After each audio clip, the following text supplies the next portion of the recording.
अस्सलामुअलैकुम। Lecture 21 start करते हैं जी। पूरे 7 मिनट क्लास लेट हो गई है हमारी। अच्छा जी, बेसिक्स किया हमने, ओवरहेड्स का चैप्टर किया और फिर एक्टिविटी बेस भी ओवरहेड का हिस्सा ही था, वो हमने कर लिया। कल की क्लास जिन काबिल एहतराम मोअज़्ज़िज़ ख़वातीन हज़रात ने अभी तक नहीं ली है, तो कल की क्लास में हमने बाकियात ABC की और टेस्ट का क्वेश्चन डिस्कस किया था। बेसिकली वो टेस्ट का क्वेश्चन तो क्या था, बड़ा ज़बरदस्त एक सवाल था जो ओवरहेड्स के चैप्टर से था और उस जैसा सवाल हमने पूरे ओवरहेड्स में नहीं किया था। कोशिश मेरी यही रहेगी कि टेस्ट में हमेशा आपको ये सरप्राइज तरह का मिले। कोशिश ये रहेगी टॉपिक भी तैयार हो और फिर भी आपको अच्छा तैयार करके भी लड़ाई करनी पड़े। बाकी फिर ये तो मेरी कोशिश है, कभी कभी नाकाम भी होगी, कभी कामयाब होगी। आज हम इंशाल्लाह स्टार्ट करने लगे हैं marginal and absorption costing.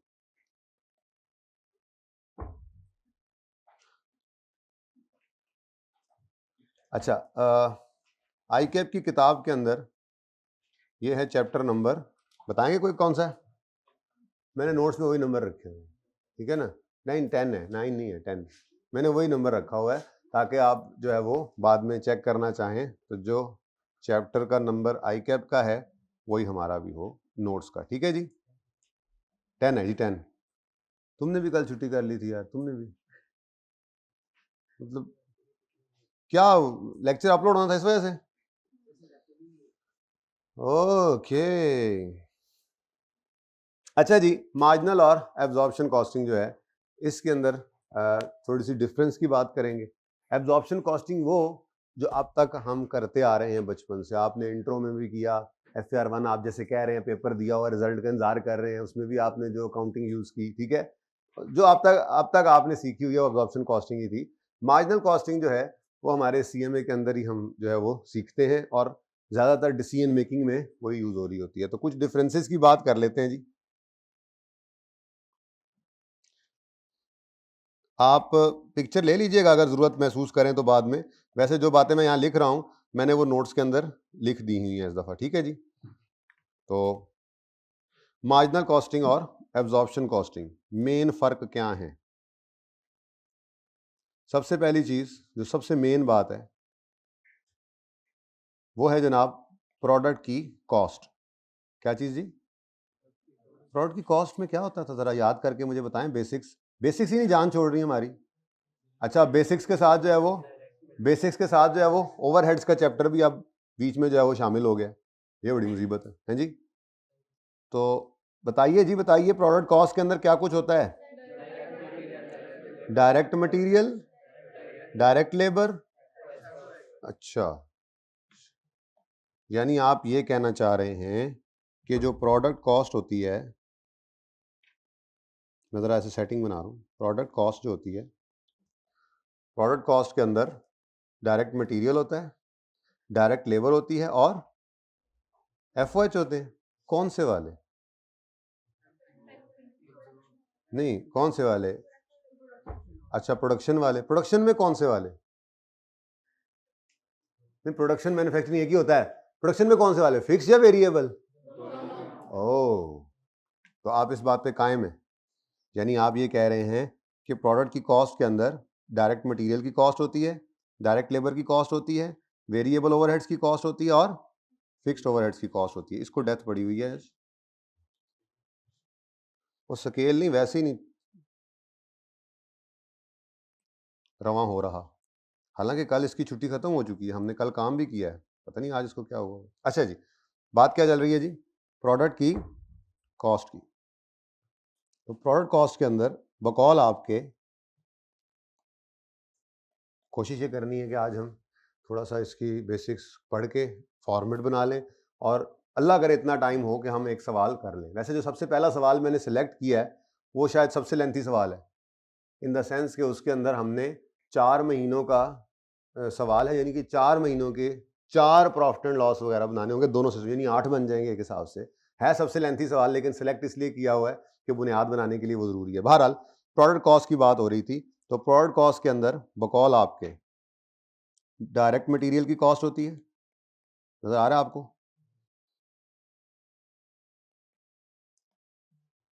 Direct material ऐसे लिख दूं तो कोई मसला? डायरेक्ट मटेरियल कॉस्ट, उसके बाद डायरेक्ट लेबर कॉस्ट और इस चैप्टर के अंदर वेरिएबल एफओएच कॉस्ट और फिक्स्ड एफओएच कॉस्ट अलग अलग हम लिख देंगे। ठीक है जी, अलग अलग क्यों करेंगे अभी पता लग जाता है। फिक्स्ड एफओएच कॉस्ट ये पहले इकट्ठे होते थे, बस फर्क ये कि मैंने अभी तक जो आपको चेंज बताई वो क्या बताई है, ये दोनों अलग अलग लिख दिए मैंने। तो बकौल आपके ये प्रोडक्ट कॉस्ट होती थी जो आपने अभी तक पढ़ रखा है उसके मुताबिक। ठीक है जी, डायरेक्ट मटेरियल, डायरेक्ट लेबर और एफओएच जिसमें फिक्स्ड और वेरिएबल दोनों हुआ करते थे। ठीक है, अच्छा अब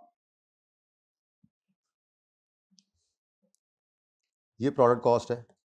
मार्जिनल कॉस्टिंग के अंदर प्रोडक्ट कॉस्ट पे क्या असर पड़ेगा भाई? मार्जिनल कॉस्टिंग के अंदर जो प्रोडक्ट कॉस्ट है उसके अंदर इसी तरह से डायरेक्ट मटेरियल कॉस्ट होती है,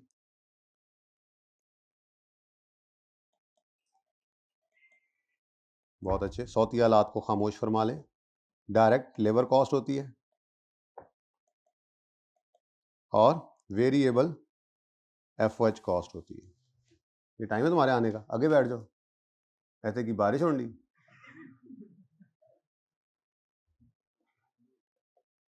ठीक है जी, तो ये जनाब हमारी प्रोडक्ट कॉस्ट है, कहानी खत्म। क्या मतलब, फर्क क्या नजर आया आपको? क्या फर्क नजर आया आपको? क्या फर्क नजर आया?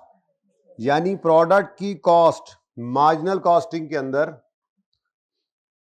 सिर्फ शामिल करते हैं, मार्जिनल कॉस्टिंग के अंदर प्रोडक्ट की कॉस्ट में वेरिएबल ओवरहेड्स को, और एब्जॉर्प्शन कॉस्टिंग जो अब तक हम करते आए उसके अंदर फिक्स्ड और वेरिएबल दोनों ओवरहेड्स को शामिल किया जाता था। ठीक है जी, तो ये जनाब बात हो गई प्रोडक्ट कॉस्ट की। अच्छा, प्रोडक्ट कॉस्ट कहाँ कहाँ यूज हो रही होती है आपके ख्याल में? यानी प्रोडक्ट कॉस्ट अगर है तो वो प्रोडक्ट कॉस्ट मतलब पर यूनिट कॉस्ट, बोलो, ये पर यूनिट कॉस्ट कहाँ कहाँ पे आपको मिलेगी?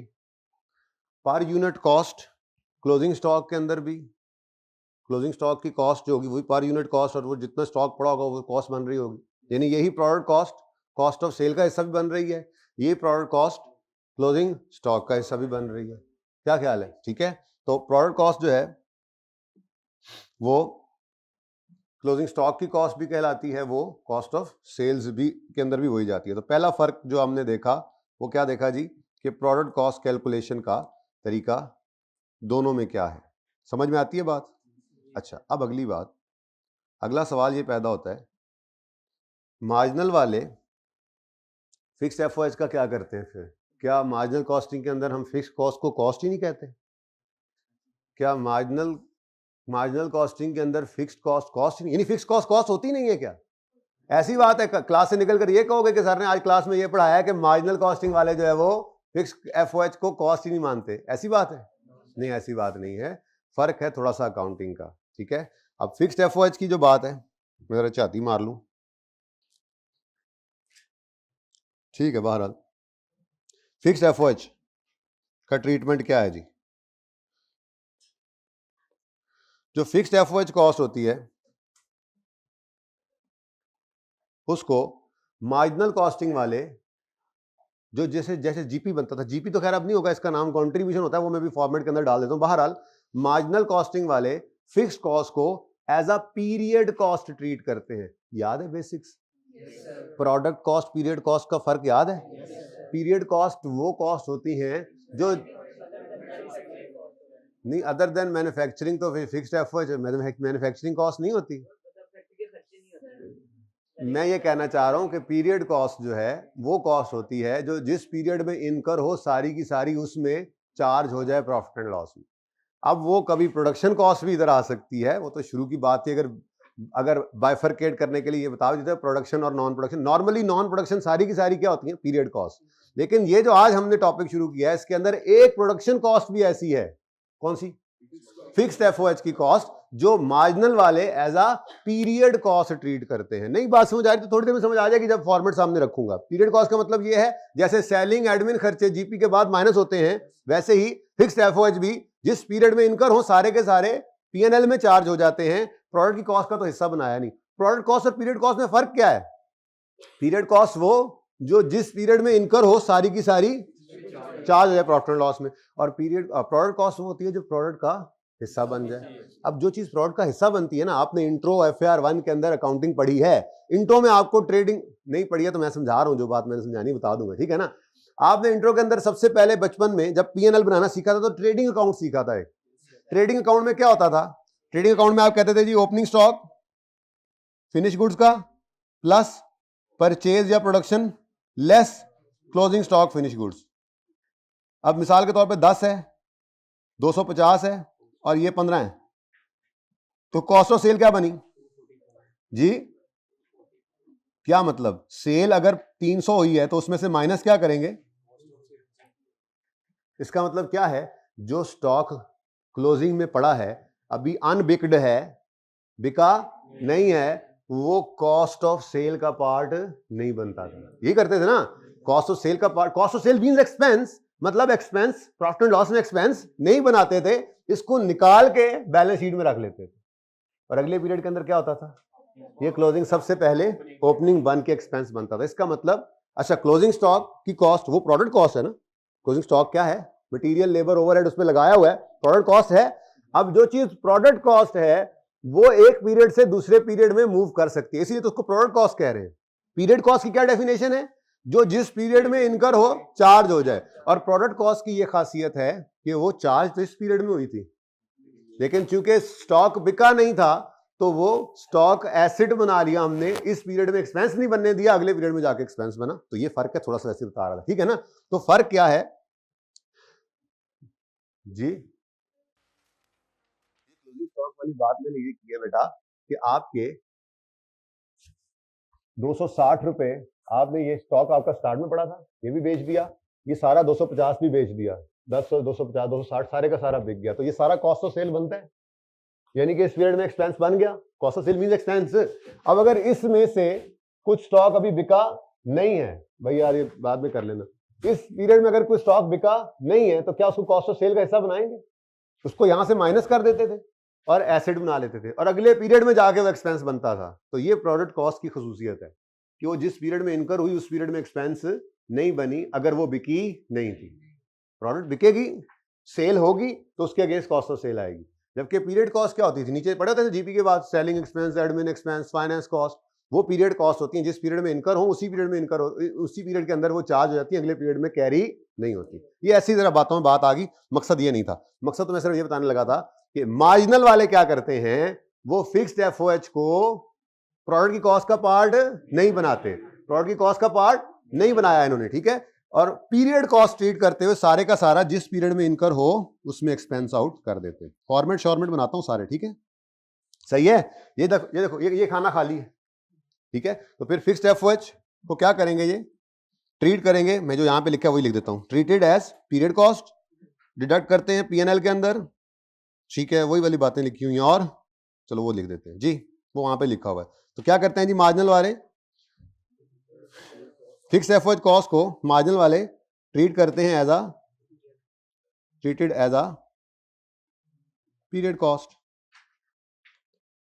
मतलब डिडक्ट कर देते हैं from PNL, deducted from PNL in the period in which these are incurred. ये सब कुछ लिखा हुआ है।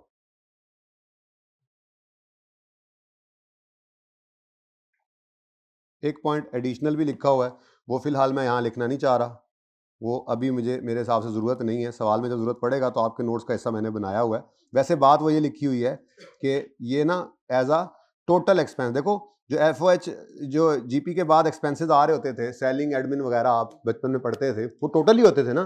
तो फिक्स एफओएच भी जो हम फॉर्मेट में डालूंगा ना, हम माइनस करेंगे टोटल वाले। अगर पर यूनिट भी सवाल पे गिवन होगा तो टोटल कर लेंगे, लेकिन ये बात मैंने अभी लिखी नहीं है यहाँ पे, फिलहाल सिर्फ बेसिक फर्क जो है वो जानकर हम चल रहे हैं, ठीक है, ओके। अच्छा ले जी, एब्जॉर्प्शन कॉस्टिंग वाले क्या करते हैं, जैसा कि आपके सामने फिक्स्ड एफओएच को भी वो प्रोडक्ट की कॉस्ट का पार्ट बना लेते हैं, ठीक है। प्रोडक्ट की कॉस्ट का पार्ट बन गया तो मतलब क्लोजिंग स्टॉक में भी वही आएगा, कॉस्ट ऑफ सेल में भी वही आ रही होगी, ठीक है, फिक्स्ड एफओएच की कॉस्ट। तो एब्जॉर्प्शन वाले क्या करते हैं, एब्जॉर्प्शन वाले प्रोडक्ट कॉस्ट बनाते हैं और पर यूनिट इंक्लूड कर देते हैं, अच्छा ठीक है, तो FOH फिक्स्ड FOH को एब्जॉर्प्शन वाले क्या करते हैं जी, make part of fixed FOH cost को एब्जॉर्प्शन वाले क्या करते हैं, बना लेते हैं हिस्सा, made part of product cost. ठीक है जी। और अगली बात, पर यूनिट की, ये मैं बात कर रहा हूं प्रोडक्ट कॉस्ट की, पर यूनिट प्रोडक्ट कॉस्ट की बात कर रहा हूं मैं समझाने के लिए। ठीक है, टोटल चाहिए होगा तो टोटल कर लेंगे, पर यूनिट होगा तो पर यूनिट कर लेंगे। लेकिन मैं बात क्या कर रहा हूं, एक मटेरियल बनने में एक यूनिट बनने में कितना मटेरियल लगता है, कितनी लेबर लगती है, कितने ओवरहेड्स, ये टोटल में भी किया करेंगे। मैं वैसे फिलहाल बात करूं पर यूनिट अगर बात करें तो। ठीक है, तो ये एक यूनिट की कॉस्ट, मार्जिनल वाले एक यूनिट की कॉस्ट कैसे निकालेंगे, मटेरियल, लेबर और वेरिएबल ओवरहेड्स को ऐड करके। और एब्जॉर्प्शन वाले मटेरियल, लेबर, वेरिएबल ओवरहेड और फिक्स्ड ओवरहेड्स को ऐड। ठीक है, तो ये फिर फिक्स्ड एफओएच को क्या करेंगे, जिस पीरियड में इनकम होंगे सारे के सारे पीरियड कॉस्ट, और ये क्या करेंगे, ये तो प्रोडक्ट की कॉस्ट का पार्ट बना चुके हैं। ठीक है, तो इसलिए ये पीरियड कॉस्ट नहीं है, ये प्रोडक्ट कॉस्ट है। चीजें बिक जाएंगी तो कॉस्ट ऑफ सेल में पड़ा होगा, ये प्रोडक्ट कॉस्ट बन गई ना। चीजें बिक गई तो कॉस्ट ऑफ सेल, नहीं बिकी तो क्लोजिंग स्टॉक बन के आगे चला जाएगा। ठीक है ना। और अगर if fixed FOH cost per unit is not given, तो क्या करेंगे, क्या करेंगे, वो फॉर्मूला जो एफओएच के चैप्टर में पढ़ा है वो दोबारा आ जाएगा, इसलिए साथ करवाता होता हूं। ठीक है ना। यानी कि एब्जॉर्प्शन कॉस्टिंग, नाम जैसे याद है, एब्जॉर्प्शन कॉस्टिंग हेडिंग भी दी थी। एब्जॉर्प्शन कॉमन एक्सपेंसेस को प्रोडक्ट की कॉस्ट में एब्जॉर्ब करवाने के लिए 3 तरह के मेथड्स पढ़े थे, single rate system, departmental rate system, ABC. वो क्या था, वो एफओएच को, वो सारे एफओएच ले लेते थे हम, सारे एफओएच को प्रोडक्ट की कॉस्ट में ऐड करते थे। यहां पे सिर्फ क्या कर रहे हैं, सारे एफओएच को मार्जिनल वाले नहीं करते, सिर्फ वेरिएबल एफओएच को करते हैं। एब्जॉर्प्शन वाले सारे एफओएच को चार्ज कर रहे हैं। तो अब अगर फिक्स्ड एफओएच को इन्होंने चार्ज करना है, तो ये फिक्स्ड एफओएच जो है, ये जो फिक्स्ड एफओएच कॉस्ट होगी, ये क्या होगी दरअसल, ये वही होगा एफओएच का एब्जॉर्प्शन, ओएआर होता था। ओएआर वो क्या था, ओवरहेड्स एब्जॉर्प्शन रेट। लेकिन वहां पर टोटल ओवरहेड्स लेते थे ओवरहेड के चैप्टर में। ठीक है ना। यहां पे हमने अलग कर लिया, वेरिएबल अलग है और आगे चल के ये इकट्ठे होंगे तो हाई लो लगा के अलग अलग भी करने पड़ा करेंगे हमें। ठीक है ना, इसीलिए हाई लो भी पढ़ा था बेसिक्स में। बहरहाल वापस आए। ठीक है, ये फिक्स्ड एफओएच की कॉस्ट जो है, ये क्या है, ये basically fixed overhead absorption rate. तो फिक्स्ड ओवरहेड एब्जॉर्प्शन रेट कैसे निकलेगा, कैसे निकालेंगे, तो फिर ऐसे निकालेंगे जी, fixed FOH absorption overhead absorption rate,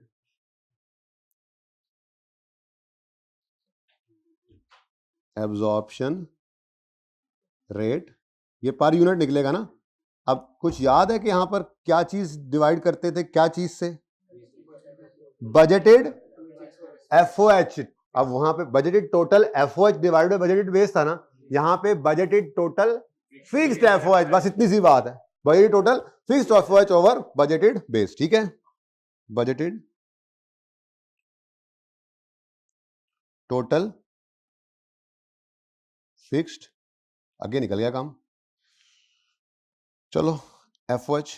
ठीक है जी, budgeted total fixed FOH cost जो है उसको डिवाइड करेंगे बजटेड बेस की बजाय। अब यहां पे मैं लफ्ज इस्तेमाल किया करूंगा नॉर्मल कैपेसिटी। क्या नाम जी, ये नॉर्मल कैपेसिटी क्या है भाई, आपके लिए वही बजटेड कैपेसिटी है, इनका फर्क भी देख लेंगे। ठीक है, बजटेड कैपेसिटी। ओके,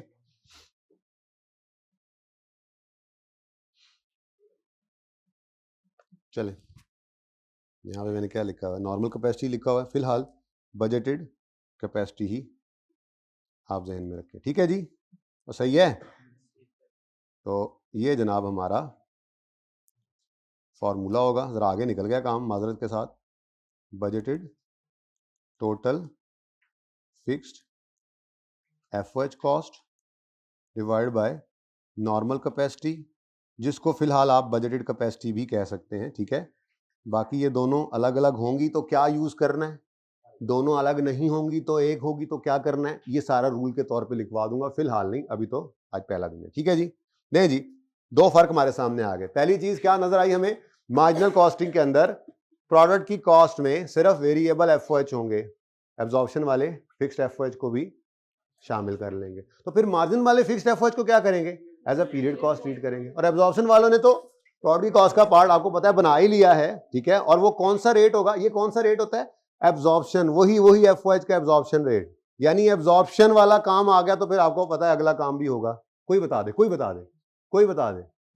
वेरिएंस, क्योंकि एब्जॉर्प्शन रेट निकलेगा, इस बेस पर एब्जॉर्ब करवाएंगे एफओएच, तो एक्चुअल डिफरेंट आएंगे तो वेरिएंस निकलेगा, जबकि यहां पे कोई एब्जॉर्प्शन रेट ही नहीं है। तो इंशाल्लाह ये फर्क आगे देखते हैं।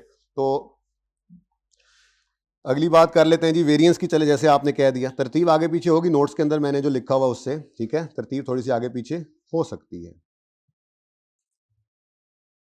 वेरिएंस, नो वेरिएंस,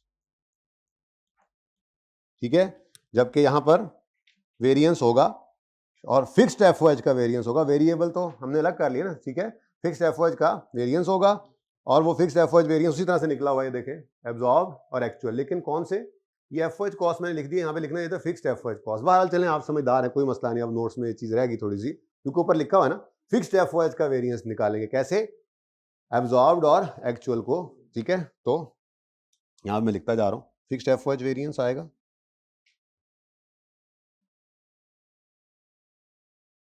कैलकुलेटेड, कैसे कैलकुलेट होगा, एज अंडर जी एब्जॉर्ब्ड। जी बहुत मामला, आमिर भाई की बैटरी खत्म हो गई थी।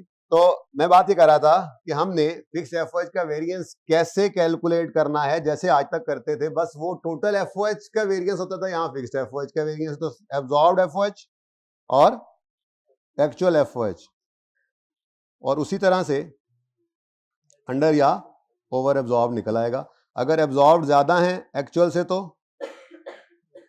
ओवर, और अगर एब्जॉर्ब्ड कम है एक्चुअल ज्यादा है तो अंडर। ऐसे सीखा था, बस थोड़ा सा फर्क ये पड़ा है कि वहां पे हम टोटल एफओएच ले रहे होते थे, यहाँ पे फिक्स्ड एफ, ठीक है जी। को मसला, कितना आसान टॉपिक है, सबसे आसान टॉपिक शायद सीएमए का यही है, हैं? टारगेट कॉस्टिंग तो इससे भी आसान है ना जी। अच्छा, उसके बाद जी चौथी बात, मैंने यहाँ पे 5 लिखी है, 4 लिखी है, यहाँ पे 4 लिखी है, ठीक है जी। उसके बाद चौथी बात क्या है जी, closing stock. Closing stock, cost of closing stock कैसे निकलेगी, वैसे तो अभी आपको फॉर्मेट बना दूंगा, लेकिन पता होना चाहिए कॉस्ट ऑफ क्लोजिंग स्टॉक कैसे निकलेगी। मार्जिनल कॉस्टिंग है तो क्लोजिंग स्टॉक की कॉस्ट में, और देखो सादा बात है, प्रोडक्ट कॉस्ट क्या मतलब है, पर यूनिट प्रोडक्ट कॉस्ट क्या मतलब है, एक यूनिट कितने का है। अब वही यूनिट जो 10, मिसाल के तौर पर 1000 यूनिट हमने बनाए प्रोडक्शन, उसमें से 900 बिक गए और 100 जो है वो क्लोजिंग स्टॉक में है, तो जो प्रोडक्ट की कॉस्ट टोटल निकली है, वही प्रोडक्ट की कॉस्ट 900 से मल्टीप्लाई होगी, कॉस्ट ऑफ सेल में चली जाएगी, वही प्रोडक्ट की कॉस्ट 100 से मल्टीप्लाई होकर क्लोजिंग स्टॉक में आ जाएगी। अब मतलब प्रोडक्ट कॉस्ट ही cost of sale, closing stock की बात हो रही है, तो प्रोडक्ट कॉस्ट ही क्लोजिंग स्टॉक है, ऐसा ही है। तो अगर मार्जिनल कॉस्टिंग वालों का स्टॉक है तो उसकी प्रोडक्ट कॉस्ट सिर्फ वेरिएबल कॉस्ट होती है, मटेरियल, लेबर, वेरिएबल ओवरहेड, तो क्लोजिंग स्टॉक को मल्टीप्लाई करेंगे, इसको मार्जिनल कॉस्ट भी कहते हैं, वेरिएबल कॉस्ट भी कहते हैं, ठीक है। तो इसके नाम भी लिख लें जरा, चलो बाद में लिखते हैं। बहरहाल इसको मार्जिनल कॉस्ट या वेरिएबल कॉस्ट कहते हैं, और इसको फुल कॉस्ट भी कहा जाता है। फुल कॉस्ट का मतलब क्यों, क्या मतलब, सारी कॉस्ट इसके अंदर शामिल होगी ना, ठीक है। मैंने यहाँ पे लिखा हुआ है नोट्स के अंदर, ये देखें, ये variable production cost per unit है और ये full production cost per unit. ये फॉर्मूला फॉर्मेट्स ये सारे बने हुए हैं यहाँ पे, जरा टेंशन नहीं लेनी है आपने। बहरहाल एक दफा इधर से देख लेना, पिक्चर बेशक ले लेना, अगर आपको लगे कि जी वो बेहतर है, लेकिन ये मैंने आपके लिए पहले यहाँ पे ज्यादा तफसील लिखी है, ठीक है जी, समझ आती है बात।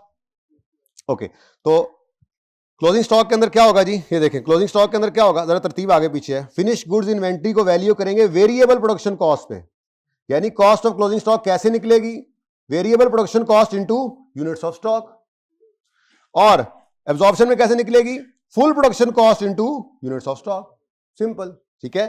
तो यहां पर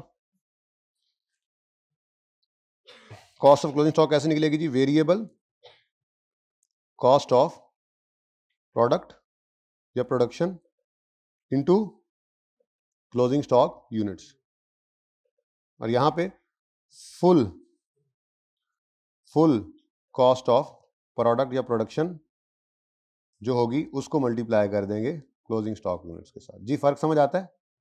चलिए ये जी पहली बात होगी हमारी। इसके डिफरेंट नाम भी होते हैं जी, वो यहाँ पे लिख देता हूँ मेरे ख्याल में, अल्टरनेटिव नेम्स मेरे ख्याल में वहाँ पे मैंने नहीं लिखे हुए नोट्स के अंदर। ये अब लिखने वाली बातें होती हैं नोट्स में, ठीक है।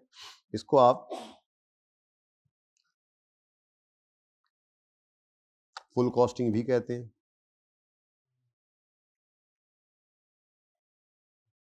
ठीक है। और इसको कहा जाता है वेरिएबल कॉस्टिंग या डायरेक्ट कॉस्टिंग भी कह देते थे। ये ना हो कि सारा कुछ आता हो और नाम ही ना आता हो, ठीक है। तो ये अल्टरनेटिव नेम्स हैं।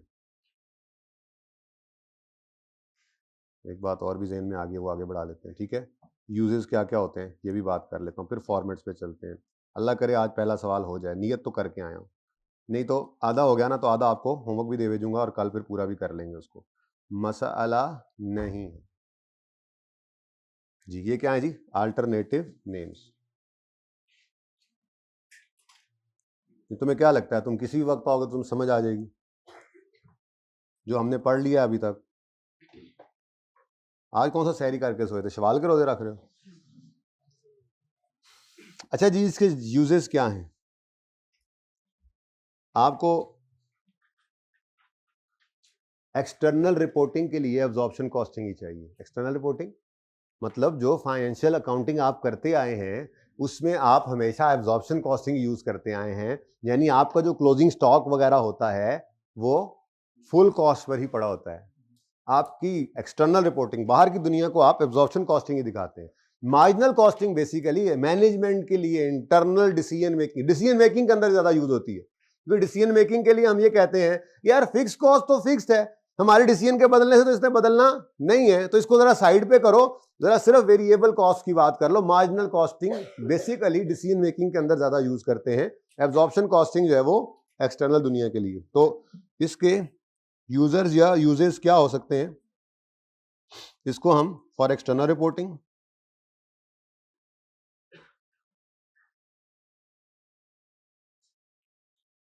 या यूं कह लूं मैं ज्यादा बेहतर होगा, for any use for any other task, लेकिन वो task other than decision making होगा, अदर देन डिसीजन। तो डिसीजन मेकिंग इंशाल्लाह हम शुरू करेंगे रिजल्ट के फौरन बाद। रिजल्ट जैसा भी हो अगले दिन आ जाना, क्योंकि उससे अगले दिन मैंने रेलेवेंट कॉस्टिंग शुरू करना है। अब प्लान के मुताबिक यही है, जैसा भी हो अच्छा ही होगा इंशाल्लाह जी। फॉर एक्सटर्नल रिपोर्टिंग हम इसको यूज कर लेते हैं, या किसी भी और टास्क के लिए जो डिसीजन मेकिंग के अलावा हो। हम कौन सी कॉस्टिंग यूज कर रहे हैं? ये कौन सी हेडिंग चल रही है ऊपर? मार्जिनल। तुम आगे अभी कुछ भी बोल दोगे हैं। एब्जॉर्प्शन कॉस्टिंग हमारी इस तरफ चल रही है, ठीक है। ऐसे कुछ लोग होते हैं वैसे बाद में आके ऐसे बस जी शुरू हो जाना बस। तुम थोड़ी जी गल मैं की कर देती है, बस चुप कर जाओ तुम तो ना बोलो। हाँ जी, ये बेसिकली यूज होता है यहाँ बस इसी के लिए, use for decision making purpose. बाकी इंशाल्लाह हम साथ साथ चलते जाएंगे, सीखते जाएंगे, ठीक है। और मैं यूं कह सकता हूं कि फिक्स्ड एफओएच मार्जिनल कॉस्टिंग में नहीं शामिल होते, प्रोडक्ट की कॉस्ट में, कॉस्ट ऑफ सेल में, क्लोजिंग स्टॉक में। मैं सही हूं? और एब्जॉर्प्शन कॉस्टिंग में फिक्स्ड एफओएच शामिल होते हैं प्रोडक्ट की कॉस्ट में शामिल हो गए तो कॉस्ट ऑफ सेल में भी हैं और क्लोजिंग स्टॉक में भी हैं। ये बात समझ आती है? ये भी लिख ना लें, ये बात जो है ना, अभी इसका कोई मेरी हेडिंग मेरे पास नहीं है, भाई हमें जहन में आई एम ये बात, एक एम लिख देता हूँ। एम भी एक बात याद रखें क्या, क्योंकि ये सारी बातें ऊपर जो हुई है ना, उन बातों से थोड़ा सा ये हमने जो है वो कंक्लूड किया है क्या कि fixed FOH cost is not included. ऊपर हेडिंग क्या चल रही है? इसके ऊपर हेडिंग क्या चल रही है, मार्जिनल, ये तो fixed FOH cost is not included in जी प्रोडक्ट कॉस्ट। पहली बात, जब प्रोडक्ट कॉस्ट में नहीं आई तो अगली बात आपको पता होनी चाहिए, लेकिन आपके लिए फिर भी लिख रहा हूं, कॉस्ट ऑफ सेल्स। चातियां ना मारो, लेट हो गए हो, जल्दी आओ, इतनी तुम्हें मुझसे मोहब्बत, ये है मोहब्बत, पौना घंटा लेट आ रहे हो। कल कहते हैं हमें आपसे बड़ी मोहब्बत है, हम तो घर बैठ ही नहीं सके, आज सोए रहे हैं। और कॉस्ट ऑफ क्लोजिंग स्टॉक, जब के ऊपर हेडिंग क्या चल रही है, एब्जॉर्प्शन कॉस्टिंग, इसके अंदर fixed FOH cost is included in, fixed FOH cost is included in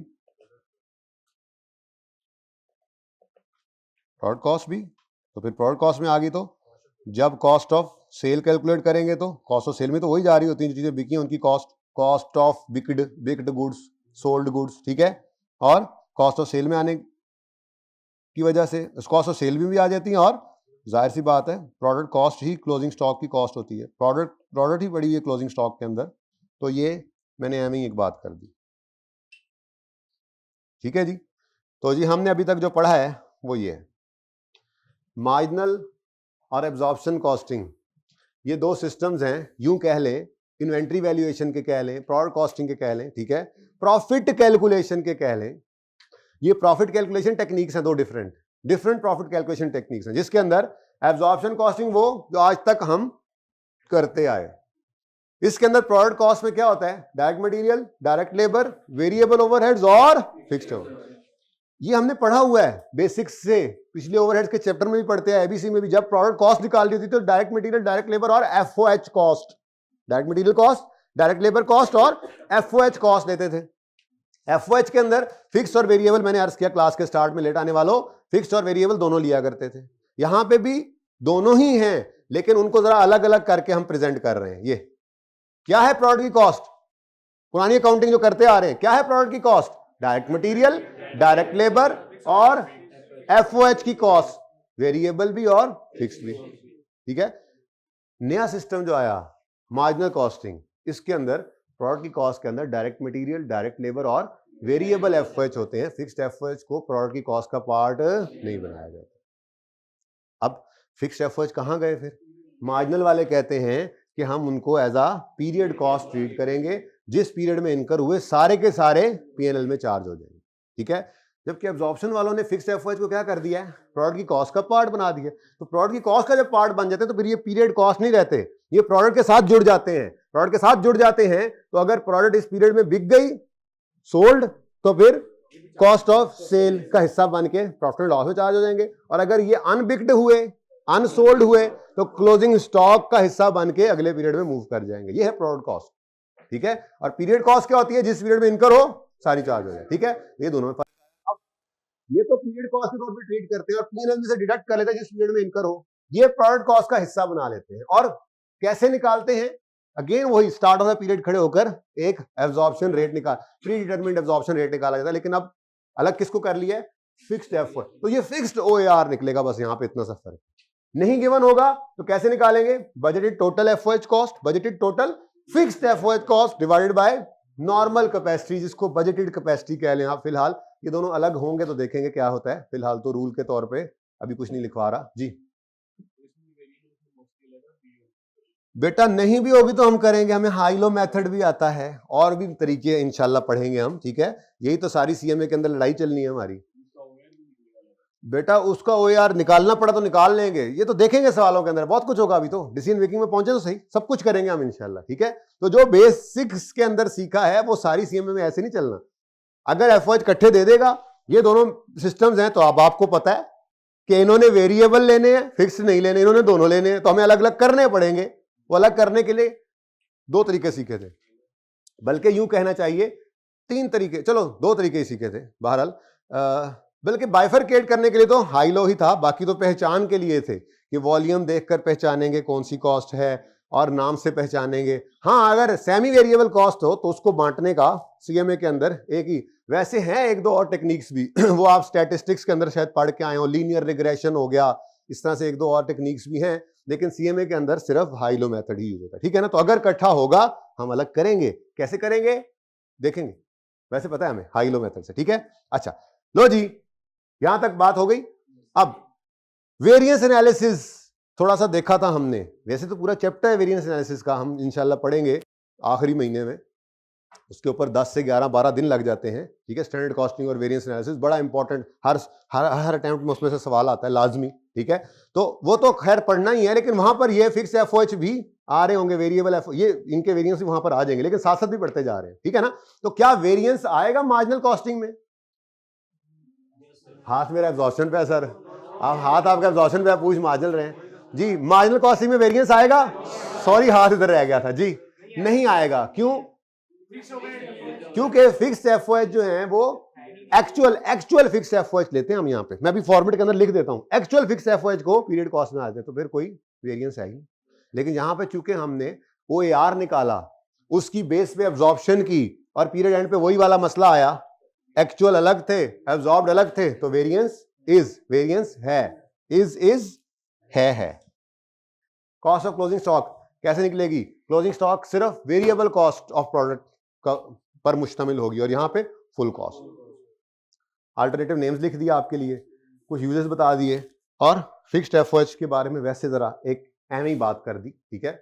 तो इसकी अगर पिक्चर आप लेना चाहें तो ले लें, ऐसे तो कुछ समझ नहीं आएगा मेरे ख्याल।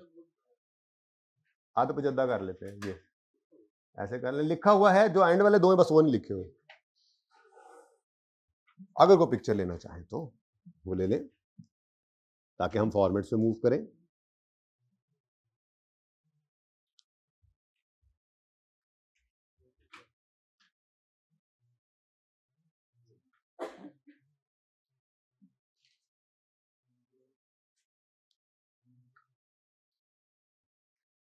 भाई कैमरा में यहां तक आ रहा है, ये मेरा हाथ नजर आ रहा है आज फ्रेम में, ये एक आधा सर नजर आता रहा करे, कोई मसला नहीं।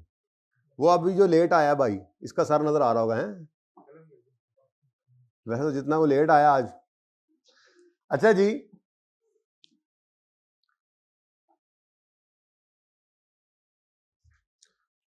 अब आप जरा अपने नोट्स पे आए, तो आपने 10.1 पढ़ना है। 10.2 में प्रोडक्ट कॉस्ट पीरियड कॉस्ट दोबारा थोड़ी सी बताई गई ब्रीफली, वैसे बेसिक्स के अंदर जरा तफसीली इसका तारुफ मौजूद है विद एग्जांपल्स, और बड़ी डिटेल थी, लेकिन यहाँ पे चूंकि प्रोडक्ट कॉस्ट पीरियड कॉस्ट का नाम फिर आ रहा था मार्जिनल एब्जॉर्प्शन के अंदर, तो मैंने यहाँ पे दोबारा उनको जरा ब्रीफली डिस्क्राइब कर दिया। असल में तो बेसिक्स हमारे सिलेबस के चैप्टर के अंदर है ही नहीं ना, आईकेबी किताब में तो है ही नहीं, तो बेसिक्स वही चीजें थी जो सारी सीएमए में इस्तेमाल होती रहनी है, जैसे ये आप देख रहे हैं प्रोडक्ट कॉस्ट पीरियड कॉस्ट यहाँ पे आ गए, ठीक है। तो वो मैं फिर थोड़ा थोड़ा आपको टच देता रहूंगा, तफसील वहीं पे मौजूद है, ठीक है। उसके बाद आपके ये डिफरेंसेस मैंने पढ़ाए, अगर आप गौर फरमाएं तो आपको ये नजर आ रहा है बिल्कुल इसी तरह से मैंने फॉर्मेट यहाँ पे बनाया हुआ है, जरा साफ सुथरा सा है। ये इन्वेंट्री वैल्यूएशन, फिक्स्ड एफओएच क्या करते हैं, वेरिएंस आता है या नहीं आता है, कोई मसला। अब चलते हैं जी इसके प्रॉपर फॉर्मेट्स की तरफ। फॉर्मेट भी मैंने बनाए हुए हैं, लेकिन यहाँ वाले फॉर्मेट तो उतना समझ नहीं ना आते, तो फॉर्मेट बना लेंगे, आसान काम है, जिंदगी सुकून में आ जाएगी, ठीक है। सवाल बस बदलते रहेंगे, हमारा फॉर्मेट नहीं बदलेगा, ठीक है, इंशाल्लाह।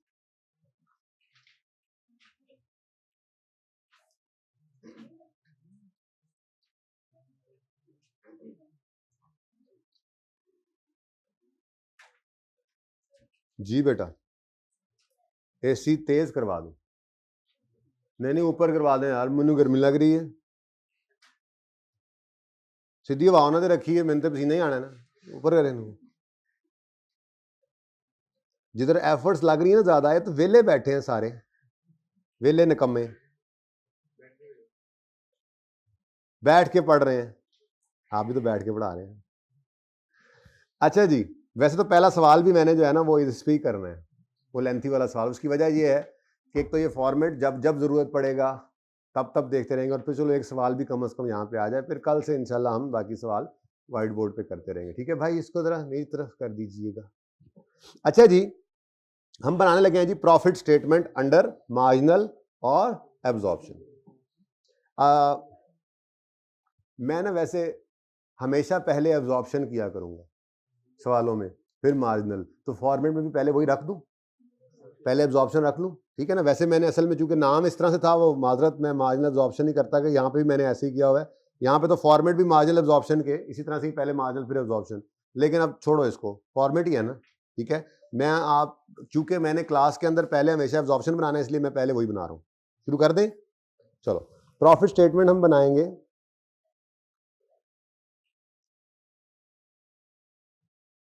अंडर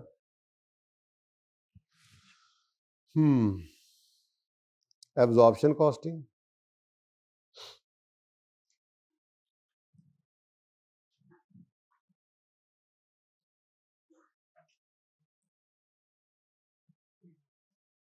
और प्रॉफिट स्टेटमेंट बनाएंगे अंडर मार्जिनल कॉस्ट।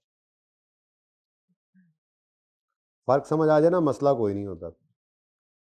यहाँ पे profit statement under marginal cost,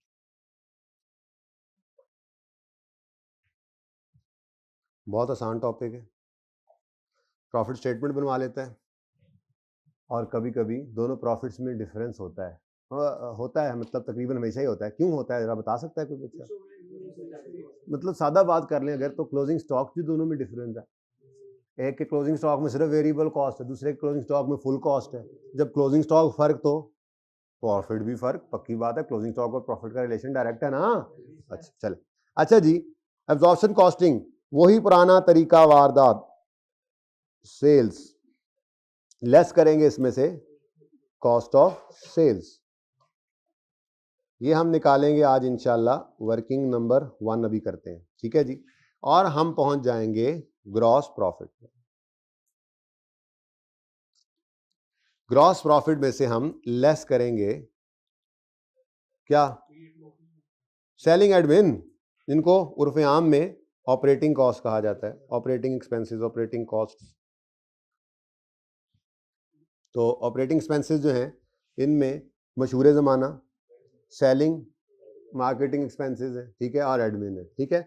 अब एब्जॉर्प्शन कॉस्टिंग में जैसा कि आपको पता है, आज तक आपने अलग नहीं किए थे वेरिएबल और fixed. Marketing selling expenses variable भी हो सकते हैं, याद है बेसिक्स में थोड़ा सा बताया था।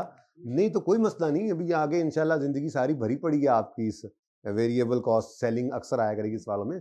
सेलिंग कॉस्ट वेरिएबल भी हो सकती है, फिक्स्ड भी हो, मतलब दोनों हो सकती है ना। जैसे कमीशन आपने as a percentage of sale दे दिया है, या कमीशन आपने रखा हुआ है पर यूनिट, तो ये क्या है? वेरिएबल। और अगर आपने सेल डिपार्टमेंट के एम्प्लॉइज की सैलरी रखी हुई है पर मंथ, तो ये क्या हो जाएगी? पर मंथ, पर एनम, तो ये फिक्स्ड है। तो सेलिंग मार्केटिंग एक्सपेंसेस जो हैं, ये वेरिएबल भी हो सकते हैं, फिक्स भी हो सकते हैं, ठीक है। तो ऑपरेटिंग एक्सपेंसेस के अंदर मैं कह देता हूं जी variable, selling and marketing expense, selling लिख दूं सिर्फ जगह काम में, सेलिंग मार्केटिंग एक ही बात है, ठीक है ना। मार्केटिंग ऐसे कर देता हूं, ठीक है, सेलिंग मार्केटिंग एक्सपेंसेस, ठीक है, और फिक्स्ड सेलिंग और मार्केटिंग एक्सपेंसेस। ये मार्केटिंग लिखा है मैंने, बाहर निकल के एक दूसरे से पूछ ना रहे हो ये क्या है, MKTGA, ये क्या नया कॉन्सेप्ट दिया सर ने आज। मुकटज, अच्छा जी। फिक्स्ड ये एडमिन जो होते हैं ना जी, ये नॉर्मली फिक्स्ड ही होते हैं, लेकिन अगर कभी सवाल को ऐसा एडमिन खर्चा दे दे जो वेरिएबल हो, तो गले ना पड़ जाना उसके। वैसे नॉर्मली एडमिन एक्सपेंसेस वेरिएबल होते नहीं है, एडमिन एक्सपेंसेस नॉर्मली फिक्स्ड ही होते हैं। तो इसलिए मैं यहाँ पर सिर्फ क्या लिख रहा हूँ? फिक्स्ड एडमिन एक्सपेंसेस, ठीक है जी। और बस इनको माइनस करेंगे जब, तो हम पहुंच जाएंगे नेट प्रॉफिट पे। किस पे जी? बेसिकली ये नेट प्रॉफिट तो नहीं है, ये ऑपरेटिंग प्रॉफिट है, जैसे भाई ने बोला अभी, उनके मुंह से निकल गया, तो मैं भी इसी बात को आगे बढ़ा लेता हूं। ऑपरेटिंग प्रॉफिट का मतलब होता है profit before interest and tax, और हम CMA के अंदर विसीसी प्रॉफिट तक आते हैं, ठीक है ना, profit before interest and tax. इस टॉपिक में भी यहीं तक ही बात करेंगे, ठीक है, इससे आगे की बात हम नहीं करेंगे, ठीक है। अच्छा जी, तो चलो वो नाम तो लिख लेते हैं। मैं ज़रा फ़िलहाल मसरूफ़ कार हूँ, आपको पता ही है तस्वीरें बनाने में, ठीक है। तो आप लोगों को ये फॉर्मेट भी शायद बनाने की कोई ख़ास ज़रूरत नहीं हो, वैसे गौर फरमा लें। ये कुछ बने हुए हैं, अगर महसूस करें यहाँ से देखने के बाद कि नहीं यार वो वाला बेहतर है, तो फिर पिक्चर ले लेना, घर जाके बनाना। ओके, सही जी। अच्छा, अब ये सेल्स थी जी हमारे पास, सेल्स लेस करेंगे इसमें से कॉस्ट ऑफ सेल्स और हम पहुंच जाएंगे ग्रॉस प्रॉफिट पे। और इसमें से फिर हम सेलिंग मार्केटिंग वेरिएबल वाले, सेलिंग मार्केटिंग फिक्स वाले और एडमिन एक्सपेंसेस को जब, यानी ऑपरेटिंग एक्सपेंसेस को जब माइनस कर लेंगे, चाहे वो फिक्स्ड हो चाहे वेरिएबल, तो हम पहुंच जाएंगे प्रॉफिट अंडर एब्जॉर्प्शन कॉस्टिंग। ठीक है जी, मैं प्रॉफिट लिख रहा हूं, पता है आपको जो सा भी प्रॉफिट होगा, बहरहाल प्रॉफिट अंडर एब्जॉर्प्शन कॉस्टिंग। यानी मेन काम जो है ना, जहां से नजर आया है, वो अभी आपको वर्किंग वन का होगा, यानी कि आपने कॉस्ट ऑफ सेल जो निकालनी है ना, मेन काम हो उसका। मैंने वर्किंग वन लिखा हुआ है, वो नीचे जाके भी करवाता हूँ। पहले जरा एब्जॉर्प्शन, मैं जरा एब्जॉर्प्शन कॉस्टिंग का फॉर्मेट बना लूं भाई, फिर पार्ट 2 शुरू करना, ठीक है। अच्छा जी, अब जब बारी आएगी मार्जिनल कॉस्टिंग के अंडर प्रॉफिट स्टेटमेंट बनाने की, तो यहां पर सेल्स बिल्कुल वैसे ही सेल्स होंगी, सेल्स तो सेल्स होती हैं, ठीक है।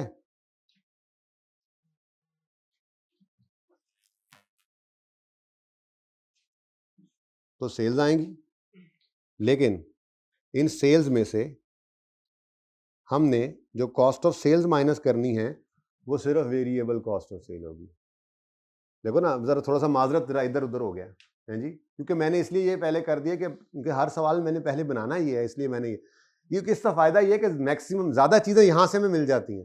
तो जब ये पहले बना लेते हैं ना, तो दूसरे के लिए भी तैयारी जो है वो तकरीबन हो चुकी होती है। तो इसलिए मेरी आदत अब्जॉर्प्शन पहले करने की है, अब्जॉर्प्शन ही पहले रखें, हर सवाल में पहले रखना है, तो आदत बनानी है। तो इसलिए मैंने ज़रा फॉर्मेट पहले बना दिया, माफ़ कर देना मुझे, है ऊपर मार्जिनल पहले बात हो रही थी। तो मार्जिनल के अंदर मैंने अभी क्या बात की कि ये प्रोडक्ट की कॉस्ट के अंदर फिक्स एफओएच को नहीं डालते, तो फिर एंड पे एवं ही एक बात की थी कि फिक्स एफओएच कॉस्ट जो है वो प्रोडक्ट कॉस्ट में भी शामिल नहीं है, कॉस्ट ऑफ सेल में भी शामिल नहीं है और क्लोजिंग स्टॉक में भी नहीं है। तो कॉस्ट ऑफ सेल इसका मतलब विदाउट फिक्स एफओएच कॉस्ट होगी, यानी कि आप ये लिख सकते हैं कि cost of sale variable cost of sale होगी। इजाजत है मुझे ये लिखने की? तो यहां पे हमने आकर लिखा सेल्स में से माइनस किया वेरिएबल कॉस्ट ऑफ सेल।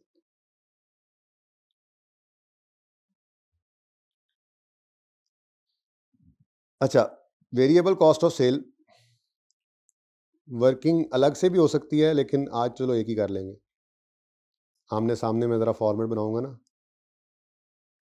ये भी वर्किंग नंबर 1 ही ले जाओ जी, वेरिएंस लिख दिया है, अच्छा हो गया, वेरिएबल कॉस्ट ऑफ सेल जगह भी थोड़ी सी बन गई, वर्किंग नंबर 1, ठीक है जी। अच्छा, उसके बाद ये मार्जिनल वाले जो कहते हैं, ये कहते हैं ये सारे वेरिएबल खर्चों को सेल में से माइनस करो और समझो वेरिएबल प्रॉफिट निकालो, यानी कि वेरिएबल प्रॉफिट को कहते हैं बेसिकली कंट्रीब्यूशन है। क्या कहते हैं जी? वैसे अगर आप sale less variable cost of sale करें ना, तो ये ग्रॉस कंट्रीब्यूशन कहलाता है। और फिर इसमें से वेरिएबल ऑपरेटिंग एक्सपेंसेस माइनस कर दें, सेलिंग एडमिन वगैरह, तो ये नेट कंट्रीब्यूशन कह लें, लेकिन इसको वैसे कंट्रीब्यूशन मार्जिन कहा जाता है। क्या कहा जाता है जी? किताबों में इसका नाम कंट्रीब्यूशन मार्जिन है। तो ये क्या करते हैं जी, ये वेरिएबल कॉस्ट ऑफ सेल हो या वेरिएबल ऑपरेटिंग एक्सपेंसेस हो, वेरिएबल सेलिंग एक्सपेंसेस क्या है, तो मैं सिर्फ ये ज़्यादा भी हो सकते हैं एक से, लेकिन फिलहाल वेरिएबल सेलिंग एक्सपेंसेस जो है ये भी क्या करते हैं, यहाँ से माइनस कर लेते हैं और इनकी जीपी की बजाय इनकी जो फिगर यहाँ पर नज़र आएगी वो कहलाती है कंट्रीब्यूशन या कंट्रीब्यूशन मार्जिन, भी किताबों में लिखा होता है, ठीक है जी, कंट्रीब्यूशन या कंट्रीब्यूशन मार्जिन। ग्रॉस नेट मैंने फिलहाल अलग किया ही नहीं, ग्रॉस नेट अलग नहीं किया, ठीक है। आमने सामने आपको रख के दिखाया है कि एब्जॉर्प्शन कॉस्टिंग के अंदर क्या आया करता है जी, ग्रॉस प्रॉफिट, और सही है। और मार्जिनल कॉस्टिंग के अंदर क्या आ रहा है जी, कंट्रीब्यूशन। ओके, कंट्रीब्यूशन या कंट्रीब्यूशन मार्जिन उसी का ही नाम है, ठीक है। ओके, चलो अच्छा जी, अब इन्होंने क्या किया है, इन्होंने ऑपरेटिंग एक्सपेंसेस जो है वो सिर्फ कौन से वाले माइनस किए हैं, ऊपर वेरिएबल वाले, तो फिक्स तो अभी भी पड़े हैं ना, ठीक है, तो लेस मैं यहाँ पे फिर हेडिंग वही दे देता हूँ, ऑपरेटिंग एक्सपेंसेस, ठीक है जी। और ऑपरेटिंग एक्सपेंसेस के अंदर आपके ये वेरिएबल ऑपरेटिंग एक्सपेंसेस कहाँ चले गए, ये नजर आ रहा है, ये तो फिर ये निकल गए, तो बाकी नीचे कौन से बचे हुए हैं, फिक्स्ड, सेलिंग, मार्केटिंग एक्सपेंसेस अभी भी इधर ही पड़े हैं, और जी फिक्स्ड एडमिन अभी भी इधर ही पड़े हैं, ये एज इट इज आ गए, fixed administration cost, admin expenses, और हाँ जी, ऊपर वालों ने, ये मार्जिनल वालों ने फिक्स्ड एफओएच को प्रोडक्ट की कॉस्ट का हिस्सा नहीं बनाया। जब नहीं बनाया तो ये तो अभी भी, यही तो कहा था यहाँ पे कि ये क्या करते हैं, एज अ पीरियड कॉस्ट इसको ट्रीट करते हैं। क्या करते हैं जी, मैं फॉर्मेट सीधा करता हूँ यार, ऐसे अजीब लग रहा है, ठीक है ना। तो जब पीरियड कॉस्ट ट्रीट करते हैं तो पीरियड कॉस्ट का मतलब यही है कि यहाँ पर आकर ये एक ही बार फिक्स्ड एफओएच एक्सपेंस को यहाँ पे जितने भी हों एक्चुअल वाले, ये मैं भी लिखता हूँ यहाँ पे एक्चुअल, ये याद रखने वाली बात है, यहाँ पे कौन से वाले, फिक्स्ड एफओएच, इसीलिए तो यहाँ पे कभी भी आपको वेरिएंस नहीं मिलेगा। जो एक्चुअल एफओएच होते हैं, एक्चुअल एफओएच, उनको ये क्या करते हैं, उनको ये as a period cost expense out कर देते हैं, ठीक है बेटा, और सही है। चलो जी, ये क्या आ गया जी हमारे पास, प्रॉफिट आ गया अंडर मार्जिनल कॉस्टिंग। कितना सा टॉपिक है ये, बहुत आसान टॉपिक। ये दोनों में फर्क देखें जरा,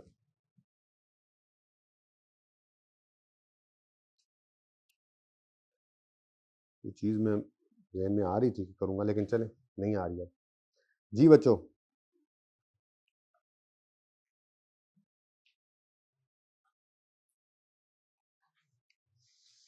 भाई फर्क नजर आ रहा है, आमने सामने रखा है दोनों को मैंने,